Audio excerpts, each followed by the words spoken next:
se retrouve pour débuter une nouvelle semaine de vlog.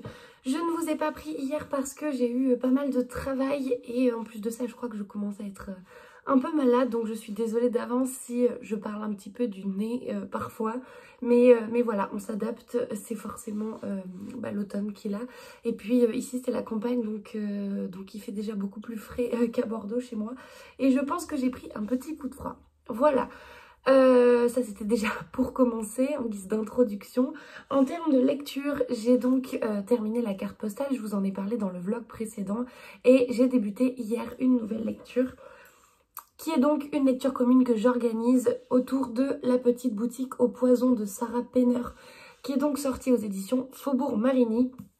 Concernant l'histoire, donc on a une double temporalité. On a une première partie qui se déroule en 1791, on est donc à Londres, et on a une partie qui se déroule aujourd'hui. On va suivre deux personnages, plutôt trois personnages. En 1791, on suit donc Nella et Elisa. Nella, c'est une femme qui tient une boutique d'apothicaire qu'elle a héritée de sa mère. Sauf que sa boutique a une particularité, c'est qu'elle délivre des poisons. Elle délivre évidemment des remèdes réparateurs qui font le bien, mais elle délivre également des poisons. Et sa particularité, c'est d'aider les femmes à se débarrasser des hommes qui les empêchent de vivre en leur prodiguant des poisons. Voilà. Et donc Nella va faire la rencontre d'Elisa, Elisa Fanning, qui est une petite fille de 12 ans qui vient la voir pour justement une requête meurtrière, si je puis dire. Et donc Nella, cette femme d'une quarantaine d'années, va se lier d'amitié avec Elisa, et pour l'instant je n'en sais pas plus parce que j'ai lu 87 pages. Voilà, ça c'est pour ce qui se passe en 1791, et parallèlement de nos jours, nous suivons donc Caroline. Caroline qui vient de découvrir l'infidélité de son mari à l'occasion de leur anniversaire de mariage. Elle avait prévu un voyage à Londres pour fêter ça, et finalement elle se retrouve toute seule à Londres pour prendre un petit peu de temps pour elle, pour réussir à digérer ce qui s'est passé. Et également se permettre de faire des choses qu'elle ne faisait pas quand elle était avec son mari, parce que visiblement il l'empêchait un petit peu d'exercer certaines de ses passions. Voilà, sauf que Caroline est une femme un peu perdue. Elle s'est mise entre parenthèses pendant des années pour se consacrer à sa vie conjugale et faire en sorte que son mari soit heureux. Et aujourd'hui, voilà, elle tombe de très haut et elle essaye un petit peu de vivre sa propre vie, et pour ça elle va se lancer dans la recherche, entre guillemets, de petites choses qui auraient été enfouies au fond de la Tamise. Je vous en dis pas plus parce qu'on le découvre très rapidement dans le roman. Mais elle va participer à une sorte de chasse au trésor pour réussir à extraire des choses de la Tamise. Et elle va tomber sur une fiole d'apothicaire. Et elle va visiblement remonter je ne sais combien d'années en arrière, jusqu'en 1791, pour essayer de retrouver à qui appartenait cette fiole d'apothicaire, et puis de découvrir son histoire. Voilà, ça c'est à peu près la 4e de couve. Moi, sur les 87 pages que j'ai lues, j'en suis à peine donc au début. Le livre en fait quasiment 400. Et pour l'instant, j'aime beaucoup cette alternance déjà de passé-présent. J'aime beaucoup ces différents personnages qui sont toutes les trois donc des femmes, et dont on fait la connaissance. Et je trouve qu'il y a beaucoup de suspense, en tout cas, dès ces premières pages. Donc c'est une lecture prometteuse pour l'instant, et je vous en reparlerai en avançant un petit peu. Je trouve que du coup, la plume de Sarah Penner, pour l'instant, elle est très agréable. Elle me fait penser un petit peu... vraiment grossièrement dans l'histoire aux sorcières de Pendle, où justement voilà on suit plusieurs femmes. On comprend qu'à l'époque il y a une oppression masculine, et on a un mystère qui plane autour de ça, donc j'ai vraiment super hâte d'en savoir plus. Ça se lit très bien, franchement. J'appréhendais un petit peu ça parce que je me suis dit 1791, on est quand même vraiment dans le passé, et malgré ça ça se lit très bien. On a une plume qui est actuelle mais sans pour autant dénoter de l'époque dont on parle. Donc voilà, une jolie découverte pour l'instant, et je trouve que cette couverture est tellement jolie et mystérieuse que ça me donne encore plus envie. Sinon, me concernant donc, je sais pas si vous l'avez vu dans le précédent vlog, mais j'ai pas eu le temps de vous en parler. En fait, samedi, j'avais donc le book club des Bordelaises. Qui dit book club dit sortie en librairie. Je vous ai d'ailleurs mis quelques petits plans de la librairie Mola où nous avons été. Mais je ne vous ai pas parlé de ce que j'avais acheté. Tout simplement parce que je n'ai pas eu le temps samedi en rentrant et en plus de ça je n'ai pas pris le livre que j'ai acheté avec moi cette semaine. Je vous mettrai donc sa couverture. J'ai craqué pour Et nous danserons sous les flocons qui est donc la 3e romance de Noël de l'autrice Clarisse Sabar aux éditions Charleston. Je l'ai pris en poche. J'avais déjà lu les 2 précédents donc je crois que c'est La vie a plus d'imagination que nous. Le premier si je vous dis pas de bêtises. Et La vie est belle et drôle à la fois, ou c'est l'inverse, je sais plus. Ou peut-être même que je me plante totalement dans les titres. Toujours est-il que j'avais lu ces 2 premières romances de Noël qui se passent, il me semble, à Valno, donc qui est un petit village. Et là, sur la 3e, nous allons en fait retourner à Valno, mais nous ne suivrons pas les mêmes personnages. Voilà, c'est tout ce que je peux vous dire. En plus de ça, je n'ai pas le résumé sous les yeux, mais je pense que ça va être très sympa pour lire cet hiver et ça se lit très bien. Voilà, c'était donc pour mon achat de samedi et pardon. Et voilà, je m'arrête ici pour aujourd'hui et puis je vous dis à demain.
Hello, on est mercredi, je vous prends aujourd'hui, je suis toujours malade, ça ne va pas mieux du tout.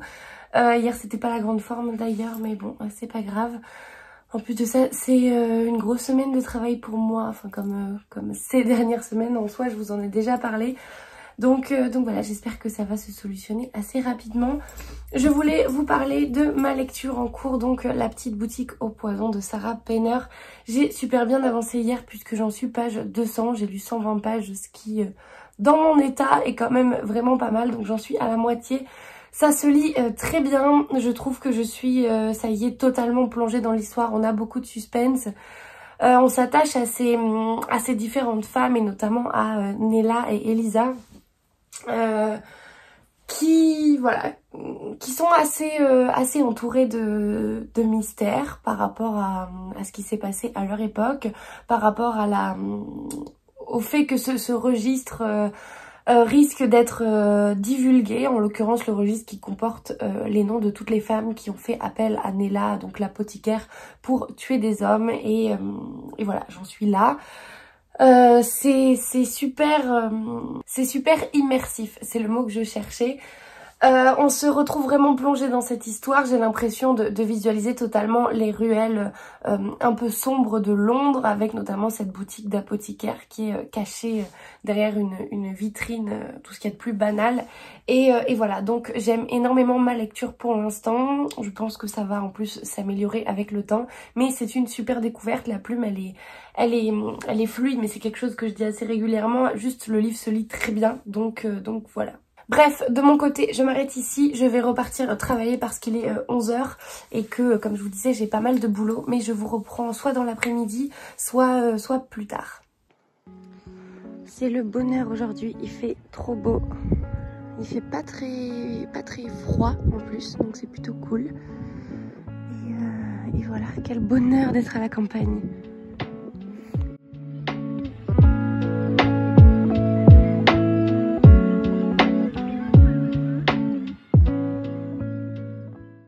Hello, Hello, on est toujours mercredi. Je suis totalement perdue dans les jours. Je suis sortie faire un tour et qu'est-ce qu'il y a dans la zone où je suis? Il y a un Easy Cash. Donc voilà, vous connaissez ma passion, je pense, si vous suivez ces vlogs régulièrement, pour les Easy Cash et notamment celui de Périgueux, donc là où habitent mes parents, tout simplement parce qu'il y a toujours beaucoup de choix au niveau des livres. Donc voilà, je me suis dit que j'allais faire un petit arrêt au stand et puis voir ce qu'il y avait. Et voilà, je suis toujours patraque, mais je me suis dit que ça allait aussi me faire du bien de prendre un peu l'air. Je crois que ça se voit, j'ai le nez tout rouge, mais bon, voilà, vous me voyez dans tous les états à force.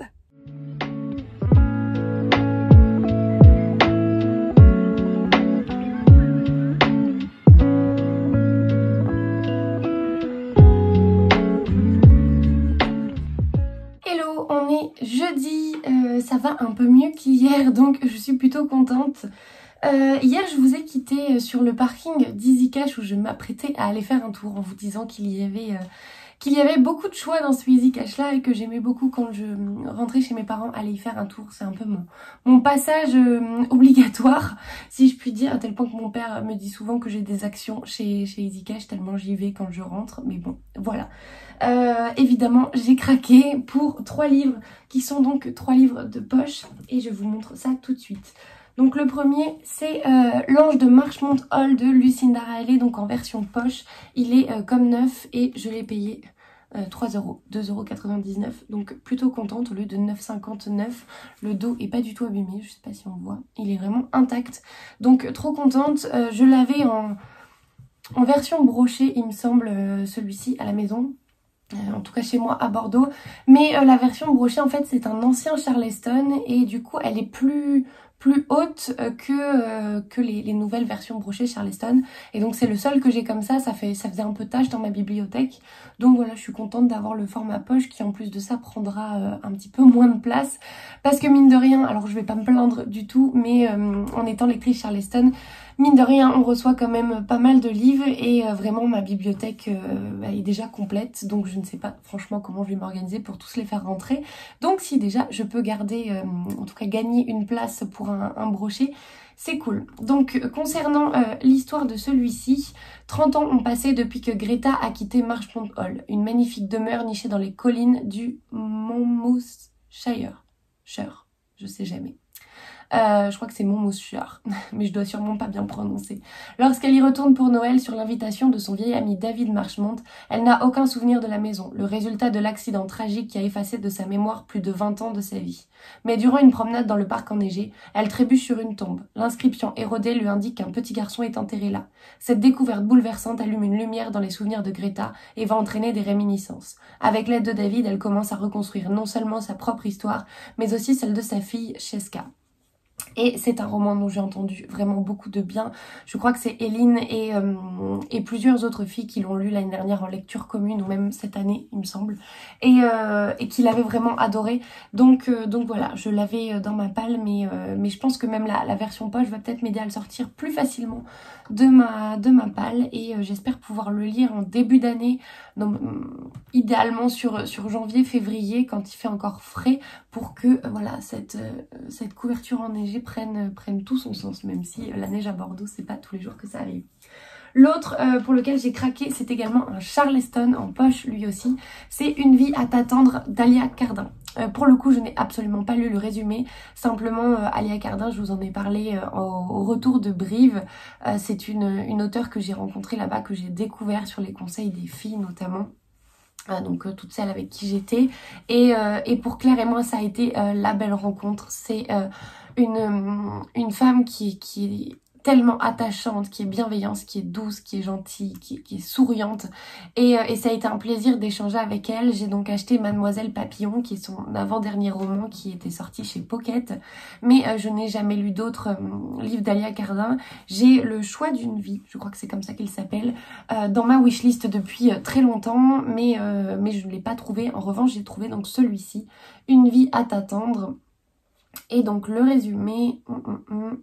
Que devient-on dans une vie où des parents disparaissent mystérieusement? Rose a 6 ans quand la tragédie se produit. Dans ce quotidien bouleversé, elle grandit avec sa version de l'histoire, qui l'étouffe. Qui Rose serait-elle aujourd'hui si elle ne pensait pas qu'ils l'ont abandonnée? C'est la question que se pose celui qui l'a toujours aimée. À Bali, 16 ans après leur disparition, Rose découvre quelques mots sur un carton, commence alors un périple haletant. Les indices qu'elle va petit à petit accumuler lui permettront-ils de dépasser une enfance brisée? Bon, déjà, on a pas mal de mystères. On a l'air d'être sur des secrets de famille et je pense que voilà, c'est tout ce que j'aime. Ça, c'était donc pour mes 2 romans Charleston. Franchement, je suis hyper contente. Celui-ci est à 2 €, donc voilà, les belles trouvailles. Et le dernier, alors c'est pareil, il fait écho à la foire du livre de Brive, puisque je crois qu'il était là, mais je suis pas allée le voir. Bernard Werber donc était à la foire du livre de Brive, si je vous dis pas de bêtises. Et en fait, c'est un auteur qui m'a toujours intriguée. J'en ai beaucoup entendu parler parce qu'il a écrit une tripotée de romans. Il y en a vraiment beaucoup et je crois que ça a commencé il y a très longtemps. Et c'est un auteur qui m'a toujours intriguée, mais j'ai jamais vraiment su par lequel de ses livres commencer, sachant que notamment certains me tentaient, mais j'en avais pas vu de très bons retours et donc ça m'a jamais motivée à me lancer dans l'aventure. Et donc en discutant avec les filles, et notamment avec, je crois, Estelle, sa tante, et peut-être même Mag, du compte Triple L de Mag, oui, je crois que c'était ça. Elles m'ont conseillé de découvrir notamment La Boîte de Pandore. Il se trouve que du coup, je l'avais mis dans ma wishlist. Et je l'ai trouvé en version poche. Pareil, il est comme neuf. Il y avait encore le bandeau nouveauté de chez le livre de poche. Donc, trop contente. Et le résumé, alors qu'il assiste à un spectacle d'hypnose, un homme est choisi dans l'assistance pour participer au numéro final. Dubitatif mais intrigué, René se plie au jeu et se retrouve soudain plongé dans une vie intérieure. Ce n'est que la première. Au fil de ses découvertes, il comprend que ce qu'il a vécu dans ses précédentes existences peut influer sur sa vie présente. Professeur d'histoire, un nouveau défi passionnant se pose alors à lui. Peut-il changer le passé, le réécrire et modifier ainsi la mémoire collective? De Paris à l'Égypte, en passant par l'Atlantide, un livre drôle et audacieux sur les mécanismes de la mémoire, commune ou individuelle, et le sens de l'histoire. Et il me tentait déjà beaucoup quand il était sorti en grand format, mais étant donné, comme je vous le disais, que je n'avais jamais lu cet auteur, ça me faisait un petit peu peur. Puis à l'époque, j'achetais très peu de brochets. Ça me faisait un petit peu peur de me lancer dans l'achat du brochet. Mais là, du coup, c'est l'occasion, il est en poche et en plus de ça, il était dans ma wishlist. Donc, trop contente, ce qui fait qu'au final, finalement même... j'ai donc pris 3 livres et j'en ai pris un pour ma maman de Gilles Le Gardinier qu'elle n'avait pas lu puisqu'elle aime beaucoup cet auteur et je crois que je m'en suis tirée pour 11 € avec 4 livres, donc vraiment trop contente pour le coup. C'est toujours, alors c'est pas rentable pour ma pile à lire, pour ma bibliothèque à lire même, mais c'est rentable quand même un petit peu pour le portefeuille, d'autant plus que c'était 3 livres qui étaient plus ou moins dans ma wishlist. Voilà, ça c'était concernant mes achats d'hier. Concernant ma lecture en cours, je suis désolée, je parle un peu du nez encore, mais j'arrive pas à faire autrement. Je suis toujours donc dans la petite boutique de poison que j'ai bientôt terminée. Il me reste 100 pages, je pense que je vais le finir ce soir. Cette lecture, je l'adore. Vraiment, je suis totalement happée dans cette histoire. J'ai pas énormément de temps pour lire en ce moment parce que c'est vrai que le soir, je lis peut-être un petit peu moins que quand je suis toute seule chez moi. Forcément, je profite de ma famille. Mais je trouve que j'avance quand même bien puisque donc je l'ai démarré lundi. Si je vous dis pas de bêtises. Oui, je l'ai pas démarré dimanche comme prévu, je l'ai démarré lundi et on est jeudi et je vais le terminer sachant qu'il fait 400 pages. Je trouve que c'est pas non plus horrible. Il se lit très bien, on a beaucoup de mystères, on est totalement happé par l'histoire, par les personnages. Je trouve que l'autrice a fait vraiment un bon travail sur les personnages qui font qu'on s'attache à elle, à ces 3 femmes et notamment à Nella et même à Caroline. Donc Nella qui est en 1791 et Caroline qui est de nos jours, qui vit de nos jours. Et voilà, on a deux destins de femmes assez importants qui vont finir par s'entrecroiser. Je trouve ça très intéressant. Je trouve qu'il y a beaucoup de mystères. Il y a beaucoup de...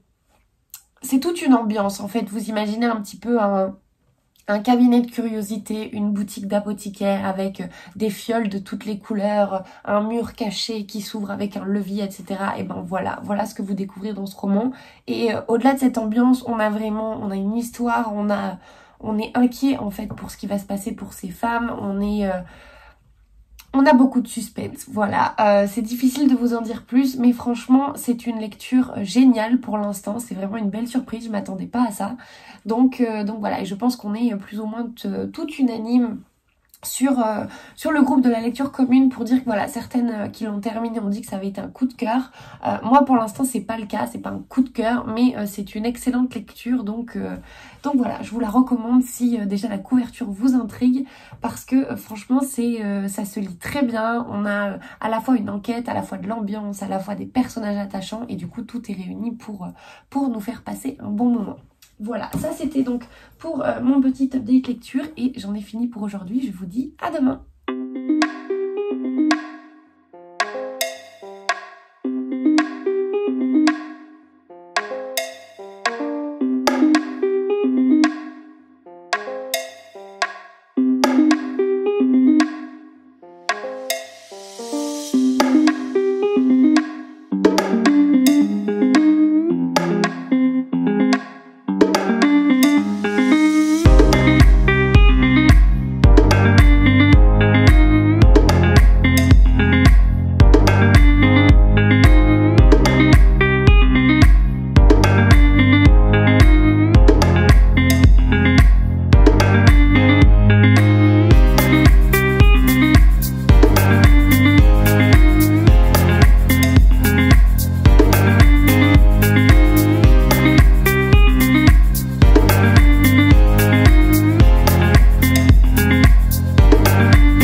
Vendredi soir, je vous prends, donc il est 17h30, je viens de finir ma journée de travail, je suis enfin en week-end et du coup plutôt contente.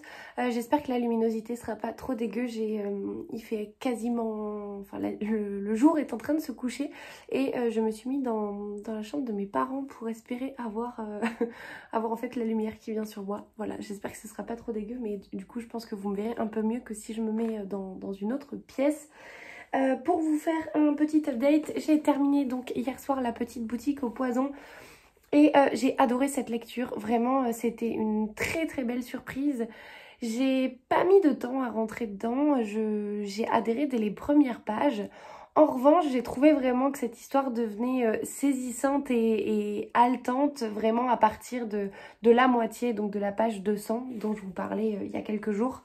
Et en fait, ça va crescendo au fur et à mesure qu'on continue cette lecture. Vraiment là, sur les 100 dernières pages qui me restaient à lire hier, je les ai dévorées. On a beaucoup de suspense, on a tout qui s'accélère en fait, que ce soit dans la vie, alors je vais pas trop vous en dévoiler, mais que ce soit dans la vie donc de Nella ou celle d'Elisa, mais aussi dans la vie de Caroline, donc qui vit de nos jours. On a tout qui s'accélère un peu en même temps et donc on sait plus vraiment où donner de la tête. On a beaucoup de suspense et j'ai franchement adoré. J'ai beaucoup aimé le dénouement, j'ai beaucoup aimé la manière dont ces personnages-là étaient travaillés, mais je vous en ai déjà parlé. J'ai beaucoup aimé cette atmosphère et au-delà de l'atmosphère effectivement de cabinet d'apothicaire, j'ai aussi aimé le personnage de Caroline qui donc vit à notre époque, qui traverse une passe assez douloureuse dans sa vie, et notamment dans sa vie de couple, et qui se retrouve un petit peu en pleine quête identitaire, savoir qui elle est, qui elle a envie d'être et ce qu'elle décide de faire pour ça.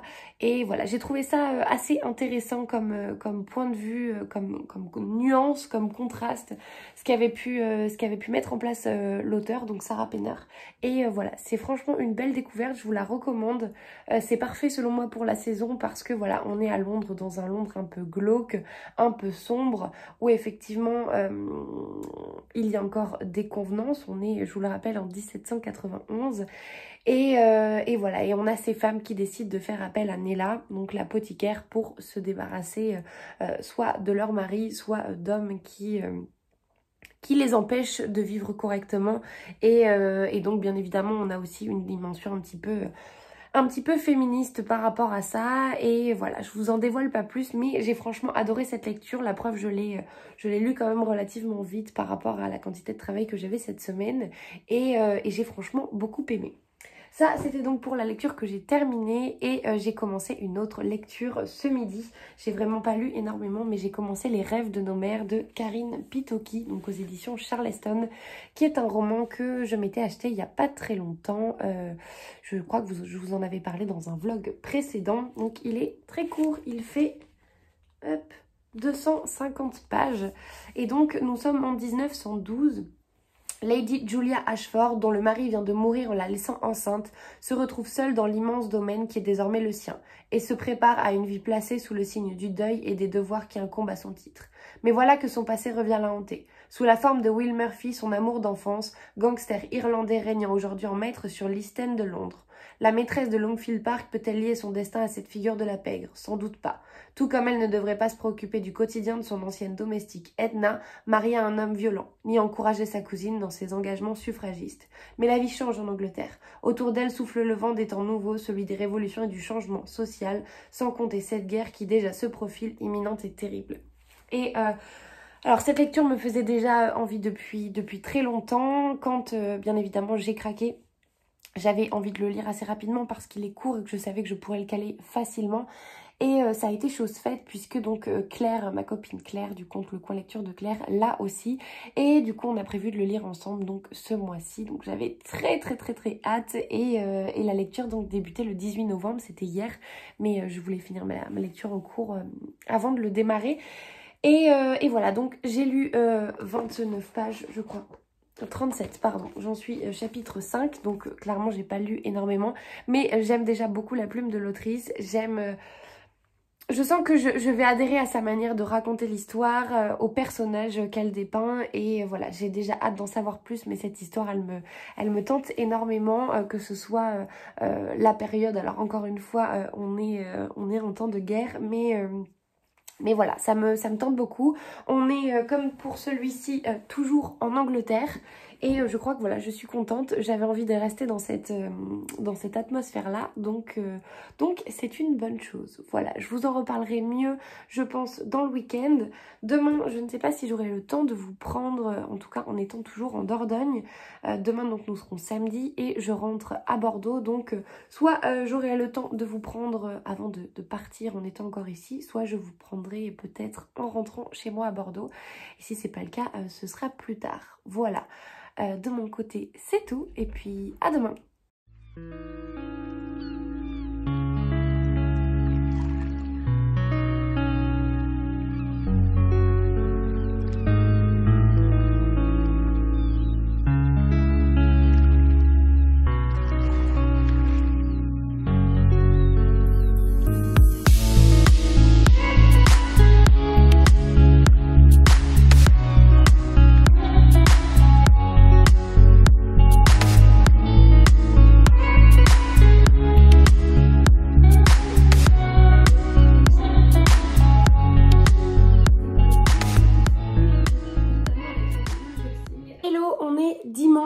Qui dit dimanche dit coiffure et tête de circonstance. Bref, je n'ai pas eu le temps de vous prendre hier. Finalement, la journée a été assez chargée. entre le retour donc à Bordeaux, puisque vous me retrouvez dans mon environnement habituel. S'il y a du bruit, c'est Gus qui est en train de manger ses croquettes. Voilà, on est donc dimanche, il est 13 h et je viens pour conclure ce vlog. Mais avant ça, donc, je voulais vous parler de ma lecture en cours. Alors, je ne l'ai pas pris avec moi, non, visiblement. Qui est donc Les rêves de nos mères de Karine Pitoki. Je vous en ai parlé la dernière fois, donc je crois que c'était vendredi. J'ai pas mal avancé, mais pas aussi bien que j'aurais aimé, parce que voilà, je n'ai pas eu énormément de temps. J'en suis quand même page 110 de mémoire et le livre en fait 250, donc il va être fini je pense dans la journée, puisque cet après-midi je n'ai rien de prévu à part lire. J'aime beaucoup ce roman, alors je vais vraiment pas vous en parler, tout simplement parce qu'il fait 250 pages et que c'est très court. C'est très court, j'aurai à peine comment dire, je pourrais vous donner des éléments, mais j'aurais peur de trop vous divulguer ce qui se passe dans ce roman. Tout ce que je peux vous dire, c'est que dès les premières pages, moi l'écriture m'a embarquée sans aucun problème. On fait la connaissance donc de Lady Julia Ashford qui donc est veuve et donc elle est en plein deuil. C'est une période difficile pour elle. On est en 1912 et 12 ou 14 je crois que c'est 1912 de mémoire et donc on va faire la connaissance de Lady Julia. On va également faire la connaissance de son personnel domestique. Donc pour ça il y a un petit peu une dimension bien sûr Downton Abbey qu'on retrouve également dans la villa aux étoffes, si ce n'est que là on est en Angleterre et Julia va...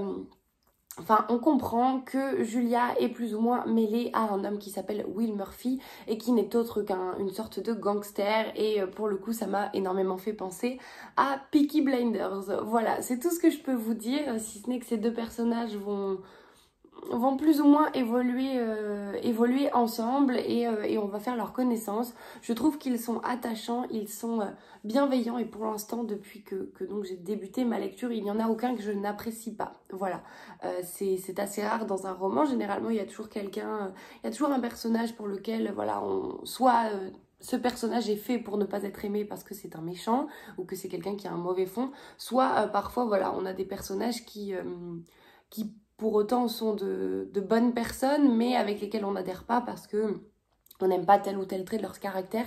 Là, en l'occurrence, voilà, j'aime vraiment tous les personnages et j'ai réussi à m'y attacher très rapidement, donc j'ai hâte de voir ce que me réserve en fait la suite de cette lecture, et puis je pense que j'aurai envie de lire rapidement la suite, mais la suite est quand même beaucoup plus dense, beaucoup plus épaisse. Je crois que le livre... je crois qu'il fait en rapport comme la villa aux étoffes, donc on est sur du 500-600 pages en brochet de chez Charleston, donc je pense qu'il ne sera pas pour tout de suite, mais voilà pour ma lecture en cours. Je voulais faire un petit update puisque donc forcément j'étais pas là cette semaine et j'ai reçu un colis. Hop, donc je voulais ouvrir ça avec vous. C'est un colis qui me vient des éditions Sud-Ouest Noir, donc qui sont des éditions qui sont basées à Bordeaux. Et il s'agit de Manie Ennemie de Pauline Liétard, qui est donc un polar. Alors, hop, je vous montre le livre. Il n'est pas très épais, encore une fois. Donc, Lucie, la trentaine, mère de 2 enfants, est sujette à des TOC, troubles obsessionnels compulsifs, envahissants. Surdouée, cette brillante chercheuse a plongé dans une petite folie du quotidien lorsqu'elle s'est retrouvée mère au foyer. En effet, elle est régulièrement convaincue d'avoir, bien malgré elle, renversé des cyclistes en voiture, blessé des bébés en poussette, et elle doit inlassablement s'assurer qu'elle n'a pas fait de mal à qui que ce soit. L'origine de ce constant tourment, répertorié par les psychologues comme un TOC de vérification, la mort de sa mère, dont Lucie se sait responsable. Avec l'aide de ses proches, elle fait tout pour surmonter ce qui est devenu un véritable calvaire. Mais lorsqu'un jour elle découvre que l'adolescent qu'elle pensait avoir renversé a vraiment disparu, sa vie bascule pour de bon. Lucie s'est-elle à nouveau rendue coupable de la mort d'un innocent? Glisse-t-elle de plus en plus vers la folie? Ou bien des choses sont-elles plus complexes qu'il n'y paraît? Et donc on est visiblement sur un véritable thriller, c'est pas un polar, sur un véritable thriller psycho qui me tentait beaucoup. Et voilà, je vous en reparlerai très vite, mais comme est écrit donc sur la couve, quand la réalité dépasse la paranoïa. Ça me fait un tout petit peu penser dans le style à Puzzle de Franck Tillier, où justement on a cette frontière entre qu'est-ce qui finalement est réel et qu'est-ce qui relève du jeu, qu'est-ce qui relève de la paranoïa. Et voilà, donc il me tente bien. L'écrivain, donc, c'est Pauline Liétard, c'est une journaliste, si je vous dis pas de bêtises. Il est sorti le 10 septembre. Et donc, voilà, Pauline Liétard est journaliste réalisatrice depuis 15 ans pour la presse écrite, Le Monde, Le Point, Paris Match, etc. Puis la télévision, France 2, Canal+. Elle a mené des enquêtes au Japon, en Chine, au pôle Nord, au Mexique, en Colombie et couvert des sujets de société en France. En 2017, elle a publié un livre d'investigation sur l'ONU aux éditions Albin Michel. En avril 2020, elle a été lauréate du prix de la nouvelle René Blum. Voilà, bref, c'est tout pour moi. En tout cas, il me tente bien. Je vais me garder le communiqué de presse au cas où dans le livre. Il me tente bien et je pense qu'il se lira assez rapidement. En plus, c'est plutôt aéré à l'intérieur. Il y a l'air d'avoir des dialogues. Et le livre fait 210 pages. Donc concrètement, sur un week-end, c'est tout à fait faisable. Voilà, bref, je m'arrête ici pour aujourd'hui et tout court pour ce vlog. Je pense qu'il sera un petit peu plus court que les vlogs précédents. Mais voilà, cette semaine a été aussi un petit peu particulière, un petit peu chamboulée au niveau de mon quotidien, au niveau du lieu aussi où je me trouvais. Et voilà, c'est toujours une grosse période de boulot, je ne vous apprends rien, je vous en ai parlé dans les vlogs précédents. Ce qui fait que j'ai aussi un petit peu moins de temps pour lire et puis un petit peu plus de fatigue. Mais voilà, c'est comme ça, on s'adapte. En tout cas, j'ai été malade en début de semaine, mais ça va mieux. Donc je suis plutôt contente. Il y a au moins une chose qui s'est rétablie. Et voilà. J'espère du coup que vous avez passé un agréable moment en ma compagnie. Et puis je vous souhaite de belles lectures et je vous dis à la prochaine.